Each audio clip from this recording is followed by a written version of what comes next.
nossa penúltima exposição da Galeria dos Heróis da Fé. Semana que vem, permitindo o Senhor, nós encerraremos esta série de estudos e eu apresentarei para vocês a próxima, que também será imperdível, podem ter certeza disso. Mas hoje eu quero pensar com vocês sobre Raabe. Nós já lemos e relemos a história de Raabe na Bíblia, e é interessante que no hall da fé, no hall da Galeria da Fé, aqui de Hebreus 11, nós vamos tomar conhecimento do nome de apenas duas mulheres. Uma delas é Sara, lá no versículo 11, e aqui no versículo 31, nós vamos ouvir de Raabe. Isso já foi, por si só, uma revolução para aqueles tempos.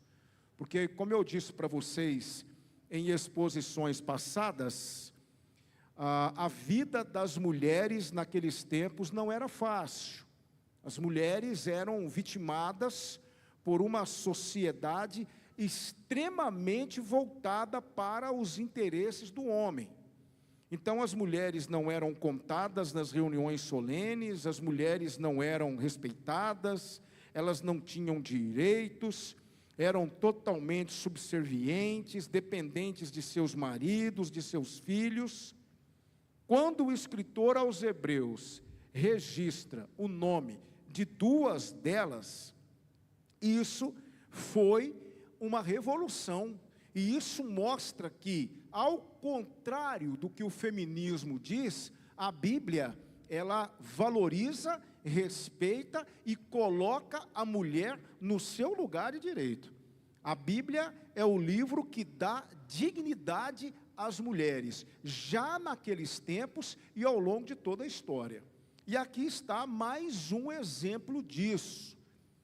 O escritor aos Hebreus, ele está encerrando os relatos, ele vai destacar alguns nomes.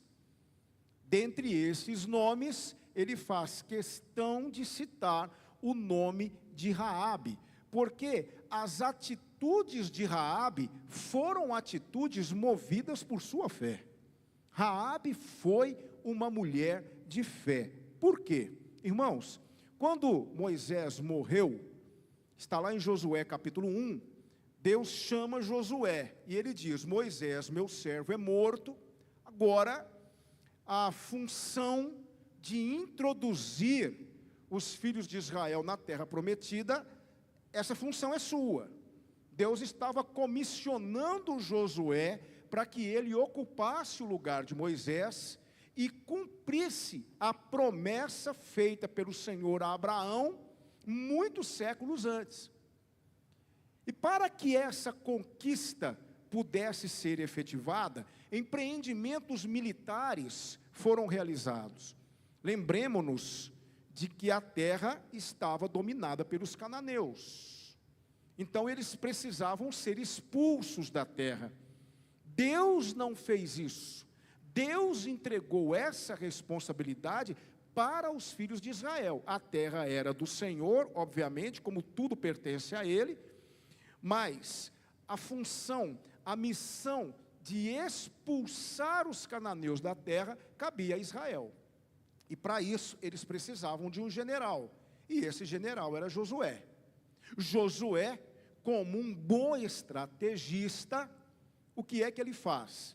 Ele manda 2 espias à cidade de Jericó, que era a primeira cidade que deveria ser conquistada. E não seria uma tarefa fácil. Jericó, eu tenho aqui alguns dados que eu gostaria de trazer para os irmãos, para que nós possamos nos relembrar. Eu falei disso há um tempo atrás, quando nós pregamos aqui, saia de cima do muro. Eu trouxe algumas informações, mas eu completei essas informações para que nós possamos entender a grandiosidade dessa cidade de Jericó e como ela constituía-se num grande desafio para Israel. Jericó, ela tinha 36.500 metros quadrados, e ela era cercada por 2 grandes muros, com uma distância de 5 metros, um muro do outro. Esses muros tinham 10 metros de altura. Um deles era da largura de 2 metros e o outro da largura de 5 metros. Então, era uma cidade fortificada, com muros altíssimos, muros largos, tanto é que havia casas construídas sobre esses muros. Raabe morava sobre um desses muros, e isso constituía-se num grande desafio para Israel. Então Josué, ele não é um general irresponsável. Obviamente que ele vai enviar alguns espias para que eles pudessem observar as fraquezas da cidade. Josué não sabia ainda o que o Senhor ia fazer, mas prudentemente ele envia esses 2 espias. Lá na cidade morava uma mulher que era uma prostituta. Esses homens, então, para não levantarem suspeitas, eles vão até a casa de Raabe. Obviamente que, por ser ela uma meretriz, uma prostituta, havia um entra e sai de homens o tempo todo. Eu não preciso entrar em detalhes. E eles então se aproveitam dessa situação, mas nós temos que entender que, na verdade, isso já era providência de Deus. Eles então, lá na casa de Raabe, eles vão ouvir dela um relato. E ela irá relatar para os espias que toda a cidade estava realmente em polvorosa, porque os habitantes de Jericó sabiam o que o Deus de Israel havia feito com os egípcios, e havia feito com todos os inimigos de Israel ao longo do trajeto, e como ele trouxe aquele povo até Canaã com mão forte. Então todos os habitantes de Jericó estavam trêmulos, com medo do que poderia acontecer, porque esse povo, esse exército numeroso, estava lá, de frente à cidade, aguardando as ordens do general para atacar. Então a cidade se fecha, todos estavam realmente alarmados com tudo que poderia acontecer, e os espias tomam alento quando eles ouvem esse relato de Raabe. No entanto, Raabe pede a eles que, quando da conquista da cidade, o povo, os soldados, poupem a vida, não só dela, mas de todos os seus familiares. Isso mostra o que em Raabe? Isso mostra que Raabe era uma crente. Ela também havia ouvido os relatos, ouvido tudo que o Senhor havia feito, e ela havia crido no Senhor a partir desses relatos que ela ouviu. Ela agora era uma crente, e ela queria ser poupada, porque ela não tinha dúvidas de que Israel iria destruir a cidade de Jericó, mesmo sendo a cidade aparentemente inexpugnável como se apresentava.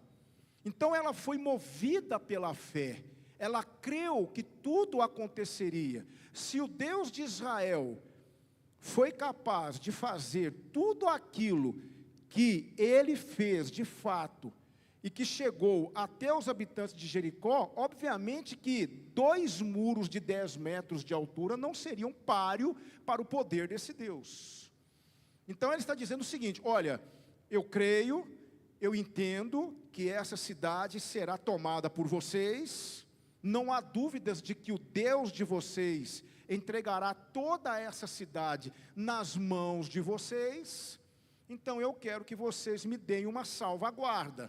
Eu quero que vocês garantam não só a minha sobrevivência, mas também da minha família, porque nós queremos realmente ser poupados de toda a destruição que se abaterá sobre nós. E é interessante que isso, o fato dos 2 espias estarem na casa de Jericó chegou ao conhecimento do rei, que na verdade era uma espécie de prefeito, um líder da cidade. E eles então foram, alguns homens, a mando desse rei, desse governador, foram até a casa de Raabe. E aqui ela vai, interessante isso, ela vai contar uma mentira. Ela havia escondido os espias atrás de uma palha, de uma madeira, assim num segundo andar da casa, e ela vai dizer para aqueles homens que foram enviados pelo rei, que os espias já tinham ido embora, e que se aqueles homens se apressassem, talvez eles conseguiriam capturá-los. Por quê? Porque tudo que Jericó queria naquele momento era capturar alguém do exército de Israel para usarem como barganha. Tudo que eles queriam. Se nós conseguirmos capturar esses homens, nós poderemos usá-los como barganha, e assim, quem sabe, nós iremos conseguir poupar a cidade. Então, capturar aqueles homens era tudo o que o rei de Jericó queria. Mas Raabe mente para aqueles homens. Ela diz que os espias já haviam ido embora. Eles então partem à procura dos espias, não conseguem encontrá-los, porque Raabe, ela tinha combinado com os espias que, assim que estivesse seguro, iria ajudá-los a fugir. E ela de fato fez isso. Ela os desce pelo muro, eles fogem, e ela deixa um cordão de escarlata, uma corda de escarlata, à janela para servir de sinal. E isso mais tarde vai ser lembrado por Josué.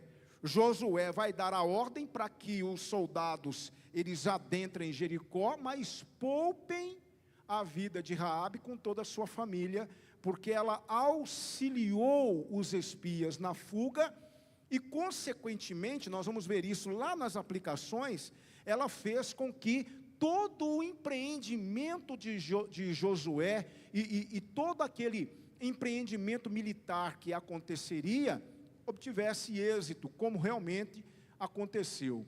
Então observe que Raabe, aqui, essa mulher, ela não só será honrada pelo Senhor no que tange ao livramento que recebeu ela e seus familiares quando da destruição de Jericó, mas ela será honrada muito mais. Por quê?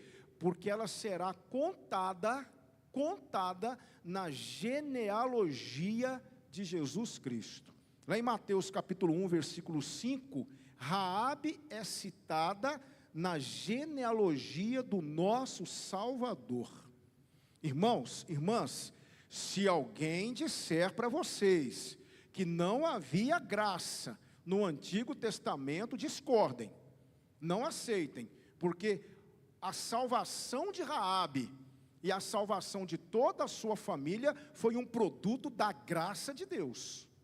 Deus graciosamente poupou a vida de Raabe, poupou a vida dos familiares de Raabe, e não só fez isso, como inseriu Raabe na genealogia de Jesus Cristo. Ela vai ter um filho com Salmão, que se chamará Boaz.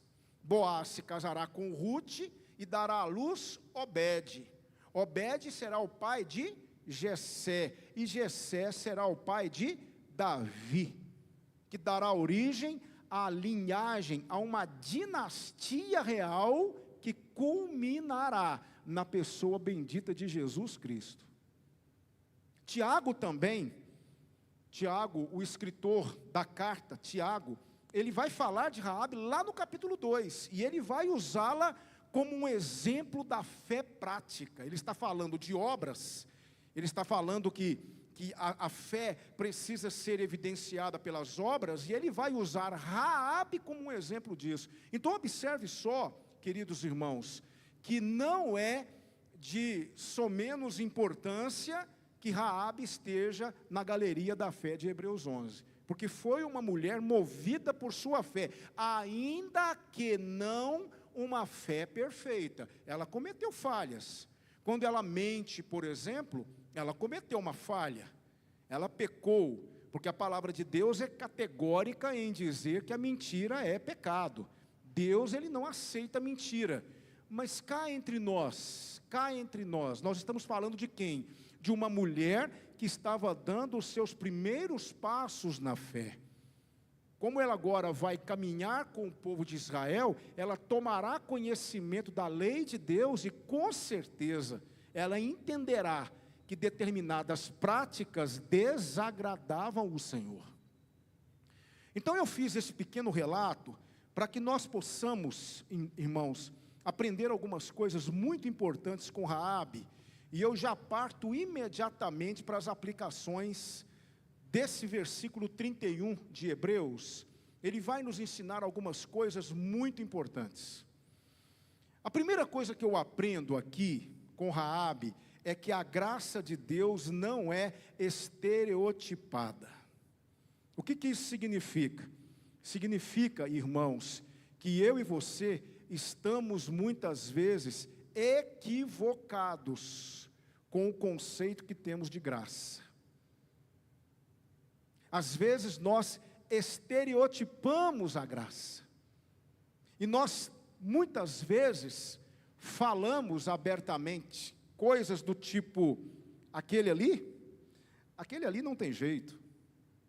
Aquele ali é um caso perdido. Aquela se perdeu na vida. O que eu estou fazendo quando eu falo essas coisas? Eu estou estereotipando a graça de Deus, e a graça de Deus não é estereotipada. A graça de Deus, eu vou dizer algo para vocês, eu quero que vocês entendam, ela vai na contramão daquilo que nós muitas vezes achamos ser graça. Queridos irmãos, eu posso afirmar para vocês uma coisa com toda a convicção do meu coração: quanto mais perdida for uma vida, quanto mais desenganada for uma alma pela sociedade, quanto mais suja for uma pessoa, maior a graça de Deus sobre essa vida.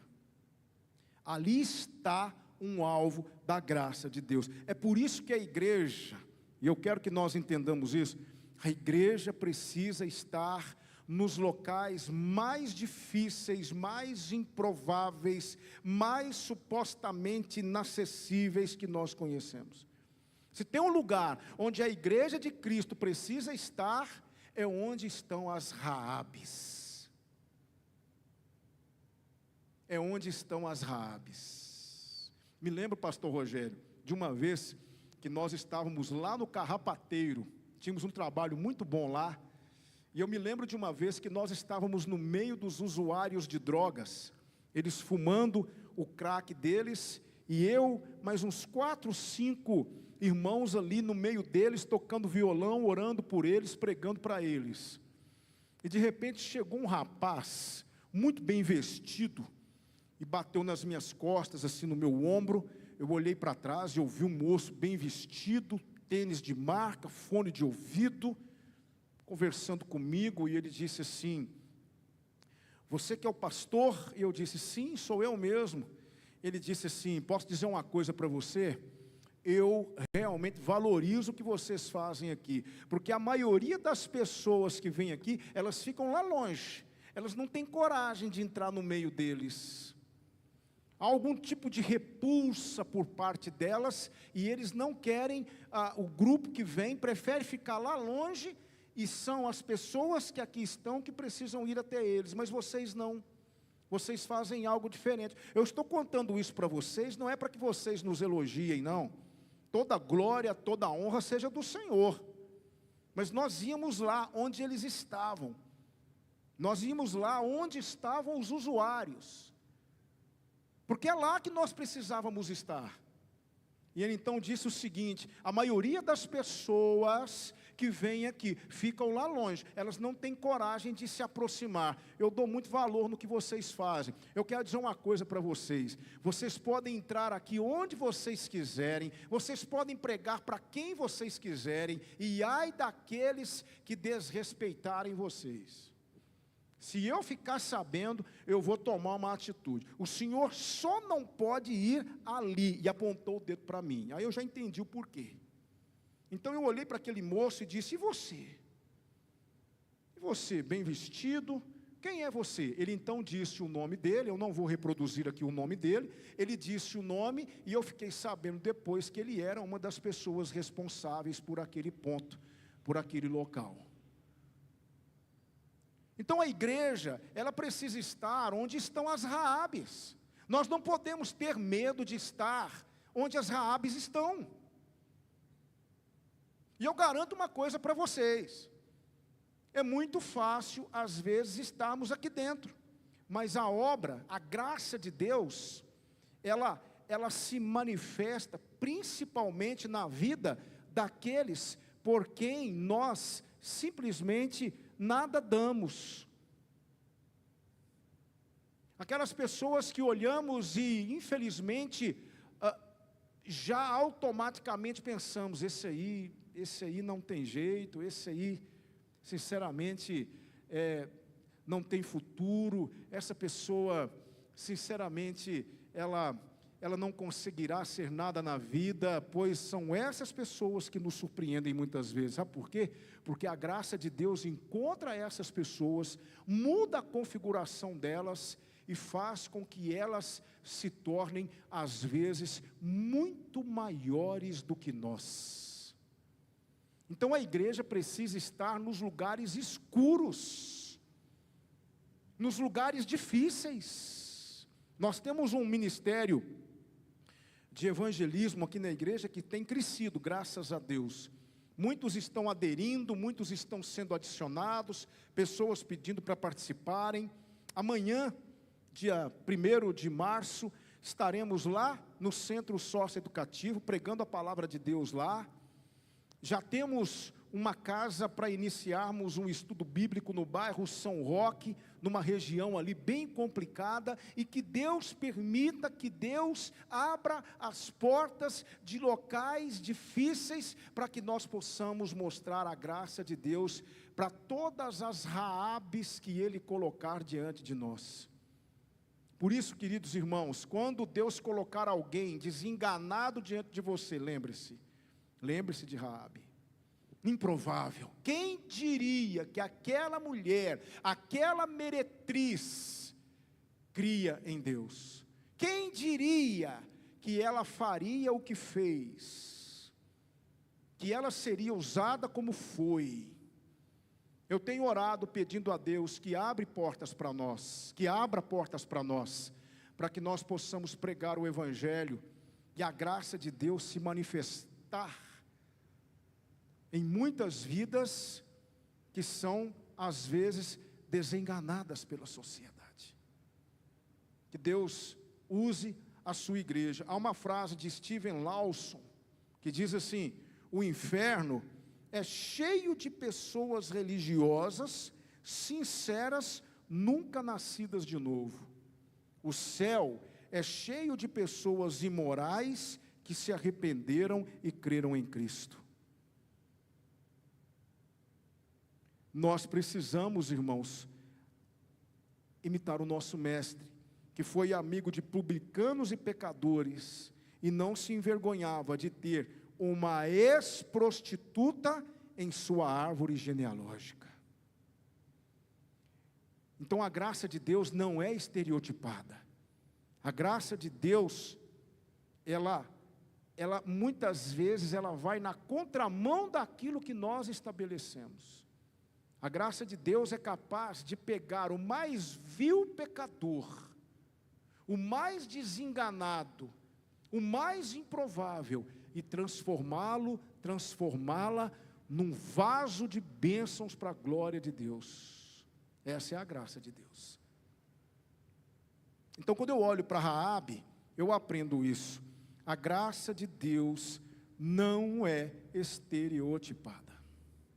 Mas eu aprendo uma outra coisa aqui que eu quero compartilhar com vocês. Tenhamos paciência para com os novos convertidos. Nós temos que ter paciência. Quem, em sã consciência, vai acusar Raabe e vai chamá-la de mentirosa. Ela creu, protegeu os espias, contou uma mentira, mas ela está dando os primeiros passos na fé. Ela está conhecendo o Deus de Israel agora.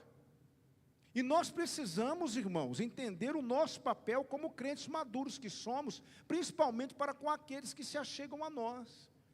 Às vezes nós vamos tomar conhecimento de uma palavra, de uma frase, de um comportamento num novo convertido, que não condiz com o conceito de fé que eu construí em meus 10, 15, 20 anos de igreja. Então, nada de exigir do novo convertido um comportamento que muitas vezes nós não encontramos em crentes mais maduros. Nós temos que ter paciência. Eles estão caminhando agora. Eles estão iniciando a caminhada deles agora. Então, o que é que nós podemos fazer e devemos fazer com os novos convertidos? Ensiná-los em amor, chamá-los, jamais repreendê-los em público, porque você vai ouvir coisas que para você já não são mais comuns. Você vai ficar sabendo de coisas que para você faz parte do seu passado. Mas um dia nós também fomos assim. Um dia nós também falamos uma palavra ou agimos de uma forma equivocada, porque nós estávamos engatinhando na fé. Nós temos que entender que os novos convertidos, eles ainda são crianças na fé, e eles precisam ser amados, ser cuidados, e nós precisamos alimentá-los com leite, para que eles possam realmente participar de um processo natural de crescimento, e não exigir deles que tenham comportamentos que muitas vezes nós não encontramos em crentes mais velhos na igreja. E a mesma coisa aqui, eu quero pegar carona nesta aplicação, porque isso falou muito ao meu coração, não é? Nós estamos falando de uma mulher que viveu até ali uma vida cheia de equívocos, uma mulher de moral duvidosa. Porém, isso era muito comum dentro do contexto no qual ela vivia, dentro da religião a qual ela praticava. Tanto é que o Senhor pediu para que o povo de Israel não se misturasse com a prática dos cananeus, algo que não aconteceu. Eu acabei de ler agora a história de Balaão, e como que os filhos de Israel, eles se prostituíram com mulheres moabitas. Infelizmente não houve uma obediência, mas Deus queria que o povo de Israel ficasse à parte das práticas dos cananeus, e Raabe era uma cananeia.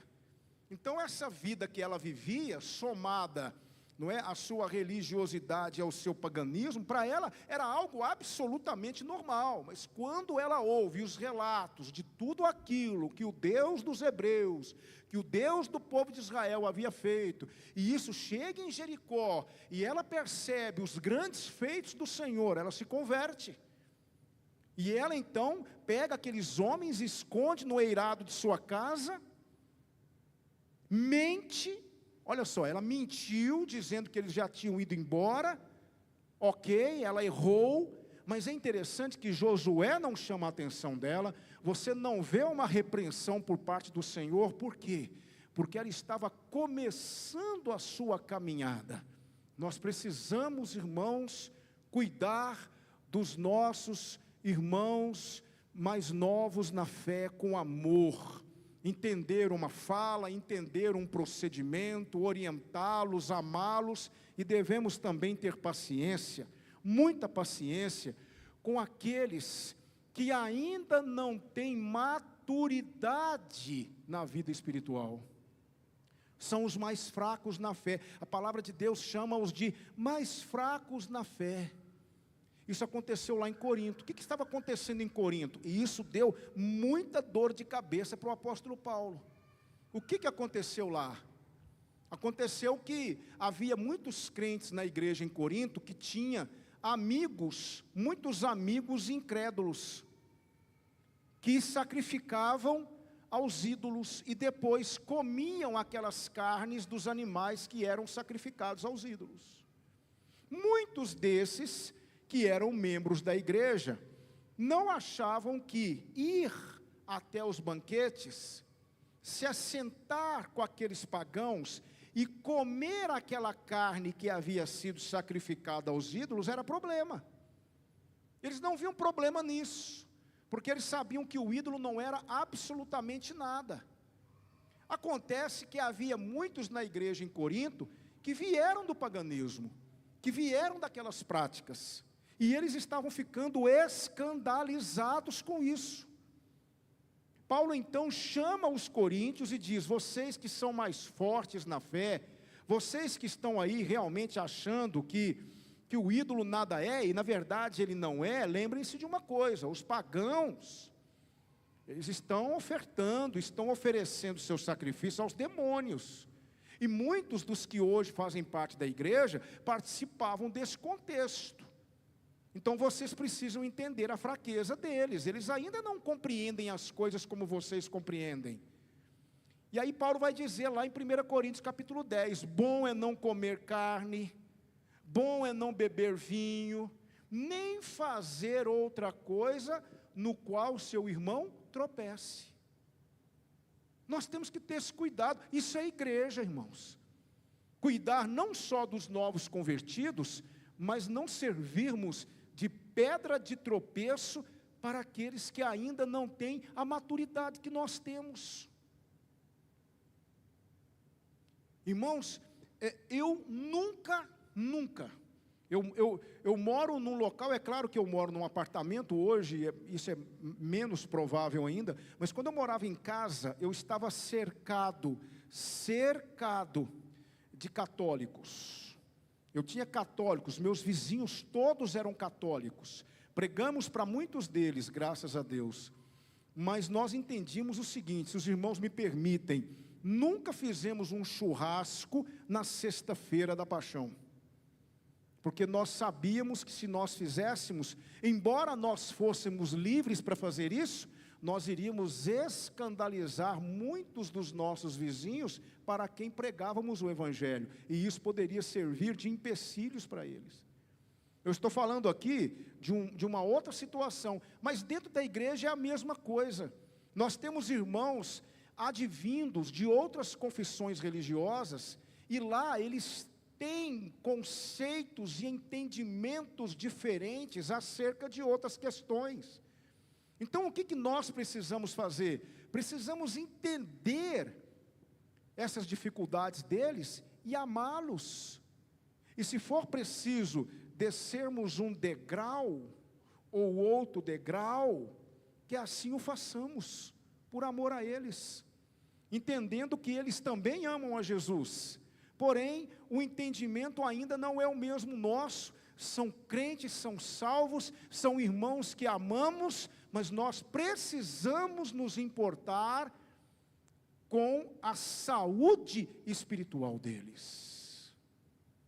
Então, quando eu olho para Raabe aqui, mentindo, eu não ouso apontar o dedo para ela e cobrar dela um posicionamento, porque ela está engatinhando na fé. Tenha paciência com os novos convertidos, irmão. Não cobre deles posicionamentos, não exija deles, não force nenhum deles a caminhar no compasso que você caminha. Pelo contrário, diminua seu compasso, diminua sua cadência. Ame esses novos convertidos da igreja, tenha paciência com eles. E aqueles que são mais fragilizados na sua fé, aqueles que se assustam às vezes com o usufruto que temos da nossa liberdade, tenhamos paciência com esses irmãos também e amemos esses irmãos também. É por isso que, irmãos, é por isso que eu realmente sempre me preocupo quando pessoas não se atentam para isso, porque isso pode resultar na queda de um irmão.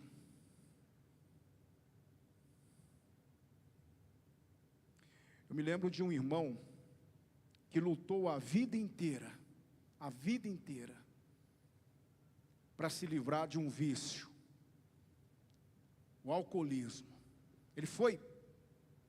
A vida dele foi um inferno por conta do alcoolismo. E ele finalmente se converte ao Senhor Jesus, entrega a vida para Jesus e vai para a igreja. Quando ele chega na igreja, ele começa a perceber que alguns irmãos tinham um entendimento diferente da questão da bebida alcoólica. E ele um dia chegou perto de mim e disse: pastor, eu não consigo entender isso. O que, meu irmão?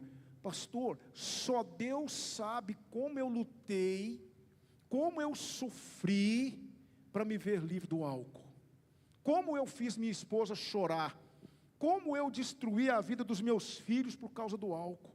E eu tenho visto na igreja, alguns irmãos, algumas pessoas, pastor, simplesmente não se atentarem para isso, e eles têm ingerido bebida alcoólica, e eu fico pensando, como assim? Irmãos, aquilo prejudicou a caminhada daquele irmão, a ponto de ele não permanecer na igreja. Eu posso dizer uma coisa para vocês, eu não consigo abrir a minha Bíblia e encontrar nela um texto que proíba, principalmente no Novo Testamento, eu tenho que ser sincero, eu não encontro na minha Bíblia, e você também não vai encontrar, realmente, um texto que proíba o cristão de ingerir bebida alcoólica. Mas eu posso dizer para vocês, eu encontro vários textos mostrando que, se isso for um escândalo, eu devo abandonar imediatamente, para não prejudicar o meu irmão. Está aqui. E aqui é uma palavra do pastor Alex. Por favor, não me entenda mal.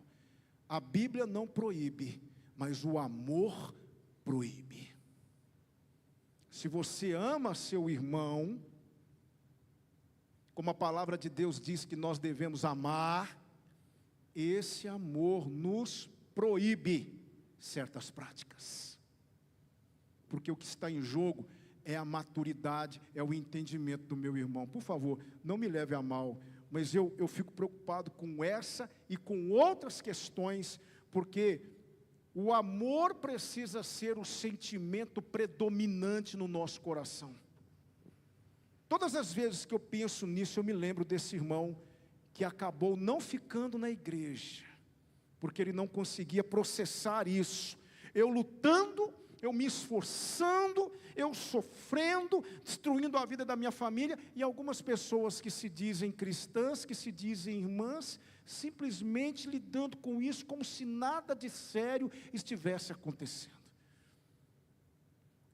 Nós precisamos, irmãos, cuidar daqueles que não caminham no mesmo compasso que nós. Precisamos cuidar dos novos convertidos e daqueles irmãos que ainda não processaram algumas coisas. Cuidado com isso. Paulo está dizendo, 1 Coríntios capítulo 10, bom é não comer carne, bom é não beber vinho, nem fazer qualquer outra coisa em que seu irmão tropece. Se você está fazendo alguma coisa e está levando seu irmão a tropeçar, pare, em nome de Jesus. Ame seu irmão. Não faça isso, porque um dia você estará diante do Senhor. Não seja acometido da síndrome de Caim. Sou eu, porventura, guardador do meu irmão? Sim. Na igreja somos. Eu tenho responsabilidade para com o irmão Roberto. Eu tenho responsabilidade para com o pastor Rogério. O irmão Roberto é meu irmão em Cristo. Ele não é um estranho para mim. Nós estamos debaixo do mesmo senhorio. Eu tenho responsabilidades para com o irmão Eduardo. Eu tenho responsabilidades para com a irmã Jéssica. Eu tenho responsabilidades para com a irmã Aliciana. E os irmãos têm responsabilidade para comigo. E eu quero que os irmãos saibam de uma coisa, e eu falarei com muito amor no coração. Se um dia eu precisar fazer isso, eu farei. Se eu perceber que você está numa atitude prejudicando o seu irmão, que você está realmente, através de um ato, fazendo o seu irmão tropeçar, com amor, eu chegarei perto de você e falarei, porque talvez você não esteja percebendo, mas irmãos, isso é ser corpo de Cristo, um cuidar do outro, e se o que eu estou fazendo está prejudicando você, eu não farei. Então, tenhamos paciência com os novos convertidos, com aqueles que não caminham na mesma cadência que nós. Tenhamos paciência. Zacarias capítulo 4, versículo 6 diz: não é por força, nem por violência, mas pelo meu Espírito, diz o Senhor. Sabe o que você vai fazer? Ô Senhor, abra os olhos do meu irmão, para que ele possa perceber que essa questão não é o que ele está achando que é, mas eu me coloco, Senhor, à sua disposição para auxiliá-lo no entendimento dessa questão. Vamos amar, irmãos, isso é amor, isso é amor. É por isso que quando nós vamos para os nossos acampamentos, nós pedimos para os rapazes, por favor, nada de sunga, usem bermudas. Moças, usem um short por cima, da parte de baixo, do maiô, do biquíni. É por isso que nós sempre temos alguns cuidados quando nós vamos para os nossos acampamentos, ou no nosso dia a dia. É por isso que nós devemos ter cuidado com as roupas que nós usamos. Porque para você aquilo provavelmente não tem absolutamente nenhuma implicação, mas você pode estar prejudicando alguém. Então, veja só, Raabe mentiu? Mentiu. Ela enganou aqueles homens? Enganou. Ela traiu a própria cidade, os próprios próximos, que faziam parte da sua vida diária? Sim, mas ela era uma nova convertida. E você não vai ver, em momento nenhum, Josué chamando Raabe para o gabinete e puxando a orelha de Raabe. Raabe, é um prazer ter você conosco, mas eu quero te dizer uma coisinha, você pisou na bola em uma coisinha. O que foi, Josué? Você mentiu. Mas você mentiu, Raabe, por conta disso você vai entrar em disciplina. Você não vê Josué fazendo isso, porque ele entendeu, naquele momento, que aquilo era produto de alguém que estava iniciando uma caminhada. É claro que os irmãos estão entendendo o que eu quero dizer. Vamos ter paciência com os novos convertidos. Vamos orar por eles, vamos amá-los. E vamos amar aqueles que não caminham na mesma cadência que nós. E aqui eu parto para a última aplicação desta noite, termino. A fé sem obras é morta. Qual foi a fé de Raabe? Tal foi suas atitudes. O que ela fez? Protegeu aqueles espias. E o fato de ela ter protegido aqueles espias resultou em coisas muito importantes. Preste atenção. Se aqueles espias fossem capturados, ou até mesmo mortos, poderia atrasar os planos de invasão da cidade, pois Josué não teria as informações que precisava. Poderia lançar dúvidas no coração do povo, pois se Deus não protegeu os espias, que garantia teriam de que os protegeria? Josué poderia ter sido acusado de negligência e perderia sua influência sobre o povo. Os habitantes de Jericó poderiam zombar do Deus de Israel, e a ideia que teriam dele seria a de um Deus fraco. Observe o que uma fé prática proporcionou. O resultado os irmãos já sabem. Os espias voltaram, contaram tudo o que ouviram de Raabe, o povo ganhou força, ganhou alento, ganhou coragem. Aí os irmãos vão depois ler como foi todo o processo para a derrubada dos muros. Deus agiu em prol do povo, eles marcham 7 dias, no 7º dia marcham 7 vezes, tocam as suas buzinas, o povo grita, as muralhas caem, o povo entra na cidade e destrói tudo, com exceção de Acã, que vai pegar ali algumas coisas e esconder na tenda, mas depois ele vai acertar com Deus.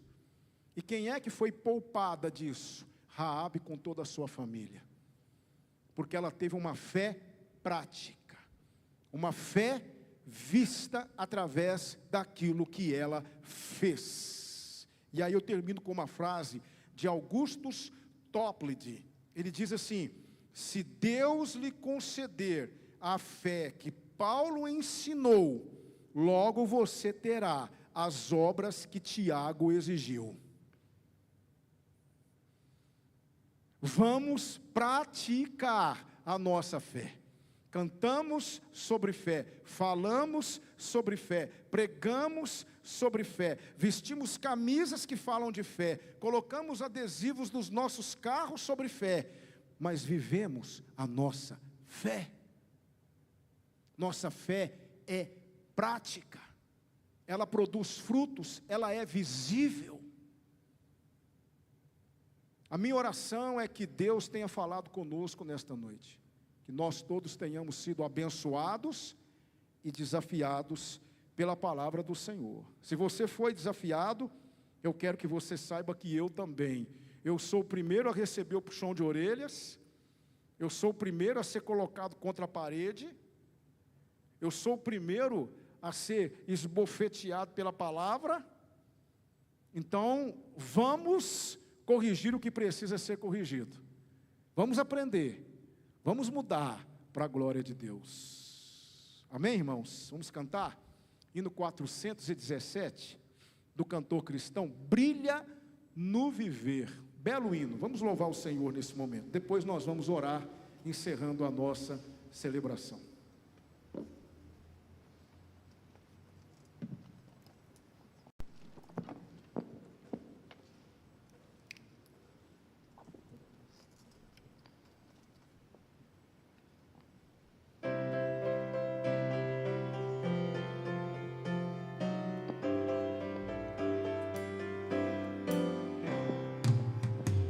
Somente para fazer o feito singular, é mistério agir com muito amor, mas as coisas mais humildes por executar, deves fazê-las com fervor. Brilha no meio do teu viver, brilha no meio do teu viver, pois talvez algum aflito possa socorrer. Brilha no meio do teu viver. Ou talvez alguma vida possas alegrar com palavras doces em amor. Ou talvez algumas almas tristes alcançar com a mensagem do Senhor. Brilha no meio do teu viver, brilha no meio do teu viver, pois talvez algum aflito possa socorrer. Brilha no meio do teu viver, por maior que seja teu esforço a exercer, por mais firme a tua devoção.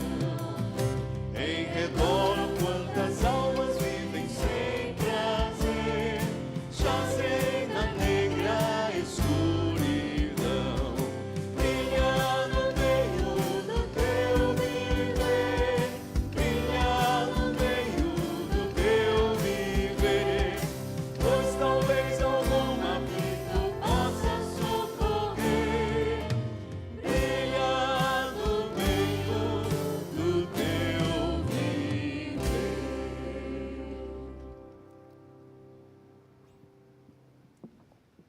Amém, irmãos? Nós estamos encerrando o nosso culto. Queremos agradecer a todos pela presença, aos irmãos em casa também que estiveram presentes conosco.